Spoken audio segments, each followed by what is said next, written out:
Nudes in Limbo, and the Naked Aesthetic, a meditation on the human form in motion and the nuances of representation, by Brett Marcus Cook.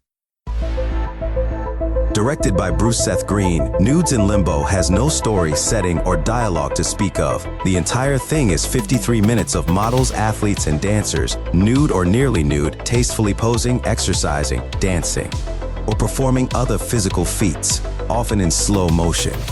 It's beautifully shot, lit, and edited in an artistic fashion.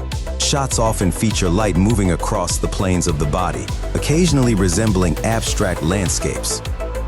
The movie opens with a montage of these shots. Then after the title, we're shown a nude woman using a rowing machine, her hair being gently blown by an off-screen fan. There are lots of cuts, emphasizing movement and how her arms and knees flex with each push or pull. There's no sense of place here. The performers are all shot against black or white backgrounds, ensuring that all of our attention is on them. Often, they are shot upside down or from unusual angles, appearing as if they truly are in limbo. What's more, the entire film has a frankly incredible synth score by Jesse Frederick and Jeff Koz, the kind of sound the more recent synthwave movement aspires toward. Aesthetically, this thing is off the charts. You're not meant to pay close attention to it. It's more of something you'd put on in the background. Unless, like me, you're just fascinated by the human body in motion, watching how muscles engage when moving, exercising, or lifting weights. Otherwise, I imagine it's probably pretty boring. In a way, the film reminds me of the Canadian dance short ballet Adagio, where two dancers are shot in slow motion to show off all of the muscular effort their performance involves. It also calls to mind my reading and research into German body culture in the early 20th century, when the nudist movement began to take hold alongside the development of modern dance and new forms of exercise like calisthenics. This is basically a dream come true for that movement, putting even ways to strength and beauty's own physical feats to shame. I adore the film, I really do, but I can't help but think about how, when it comes to presenting nudism or nude art to the public, there are only certain body types that are deemed acceptable. Specifically those of young, physically fit, able-bodied cis men and women, and typically white, as most of the performers in this film are. It makes me think about how often models were used in nudist magazines and films, specifically how Doris Wishman peppered her films with those who worked for photographer Bunny Yeager.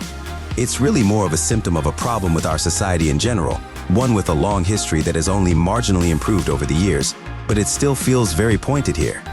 Especially in a movement that today is supposed to be all about accepting our bodies for what they are and being ourselves. I've been thinking about where those models come from too. Bunny Yeager was a photographer for Playboy and a former pinup girl herself, so the models appearing in Wishman's films probably appeared in the magazine as well. Gustav Klimt, Toulouse-Lautrec, and other famous painters often worked with prostitutes as their models. Some of the women in this film came from a background in porn, and there's also B-movie scream queen Linnea Quigley, known for her own nude scenes in horror films of the era. It makes sense. The models you need for this type of work have to be comfortable with being nude around others. Sex workers are often at the forefront of nude art and technology, and they are frequently at the forefront of other more liberal movements, including abortion rights and protests against censorship. I am not suggesting that they be excluded at all. It's just something interesting that I've noticed. Those limitations I speak of are still present, but even porn seems to be getting more and more diverse as well, which is good. I guess what I'm getting at here is that what I'd really like to see is a modern remake of this film, with greater diversity among its performers, and not just limited to feats of physical prowess, but finding beauty in ordinary bodies doing ordinary things like gardening or cleaning or painting. I want to see larger people shot with the same care and attention that the performers in this movie were. Of course, the score would have to be just as phenomenal. I wonder what it would take to actually make that kind of a remake happen, how one would cast such a thing and find the right bodies. It would still have to be curated and subjective to some extent, because that's just how decision-making on this level goes. That couldn't be avoided. In my experience with the figure drawing group I've run for years now, most of our models are not people I personally sought out, but folks who approached us asking if they could join and pose. I've almost always said yes because models come and go all the time for any reason, and the more bodies we have to draw, the better.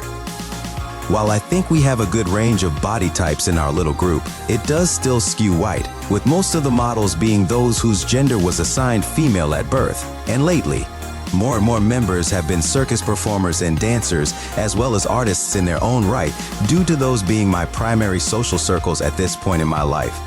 The few times I've asked someone to model for me, it was difficult and made me anxious, so the thought of trying to cast regular people for any kind of project involving nudity just sounds like too big of a task. How does Spencer Tunick do it? Nudes in Limbo seems to be a one-off project, something unique for all involved, seemingly only released on VHS by MCA Home Video. The director's only other works seem to be made for TV shows and movies I've never heard of. All of these people came together, created something artful and beautiful in blank spaces, and then went back to their regular jobs. I wish there were more like this. We hope you're enjoying Planet Nude. If so, please consider a paid subscription. Your membership comes with exclusive content and supports our work. Subscribe at www.planetnude.co. This episode of Planet Nude podcast is sponsored by the Naturist Education Foundation, supporting naturist initiatives and preserving naturist history. Learn more at www.naturisteducation.org.